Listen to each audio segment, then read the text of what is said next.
শুধুমাত্র সুজয় কৃষ্ণ ভদ্র নয়, তার পাশাপাশি শান্তনু বন্দ্যোপাধ্যায় তাকেও জেরা করতে সিবিআই আধিকারিকরা পৌঁছালো এবং এই যে প্রাথমিক নিয়োগ দুর্নীতি মামলা, সেই মামলায় একাধিক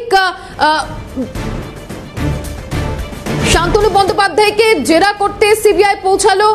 প্রেসিডেন্সিতে ইতিমধ্যেই কিন্তু পৌঁছে গিয়েছে সিবিআই আধিকারিকরা। নিয়োগ দুর্নীতি কাণ্ডে শান্তনু বন্দ্যোপাধ্যায়কে জেরা। প্রশ্ন, এর আগেই কাকু, শান্তনু সহ তিনজনকে জেরা করার অনুমতি চেয়েছিল সিবিআই। প্রশ্ন, এবার কবে সুজয় কৃষ্ণকে জেরা করবে সিবিআই? নিয়োগ দুর্নীতি কাণ্ডে শান্তনু বন্দ্যোপাধ্যায়কে জেরা। নিয়োগ দুর্নীতি কাণ্ডে একাধিক ব্যক্তির নাম জড়িয়েছিল শান্তনু ব্যানার্জি, তার মধ্যে অন্যতম। এবার শান্তনু বন্দ্যোপাধ্যায়কে জেরা করতে প্রেসিডেন্সিতে সিবিআই।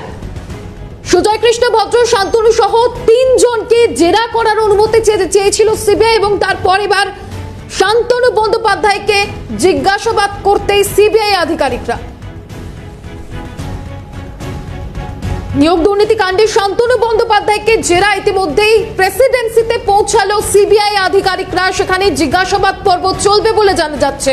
এর আগেও সুজয় কৃষ্ণ ভদ্র, শান্তনু বন্দ্যোপাধ্যায় সহ আরো তিনজনকে জিজ্ঞাসাবাদ করার অনুমতি চেয়েছিল সিবিআই আধিকারিকরা এবং অনুমতি মেলায় এবার শান্তনুকে জিজ্ঞাসাবাদ করতে চলেছেন সিবিআই আধিকারিকরা। শান্তনু বন্দ্যোপাধ্যায়কে জিজ্ঞাসাবাদ করতে ইতিমধ্যেই প্রেসিডেন্সি জেলে পৌঁছেছেন সিবিআই আধিকারিকরা।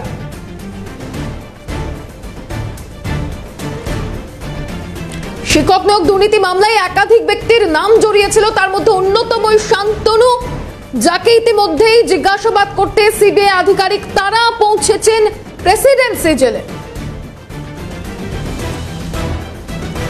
নিয়োগ দুর্নীতি কাণ্ডে শান্তনু বন্দ্যোপাধ্যায়কে জেরা করতে ইতিমধ্যেই সিবিআই এর আধিকারিকরা তারা পৌঁছেছেন প্রেসিডেন্সি জেলে। যেরকমটা জানা যাচ্ছে, এর আগেও একাধিকবার তারা অনুমতি চেয়েছিল।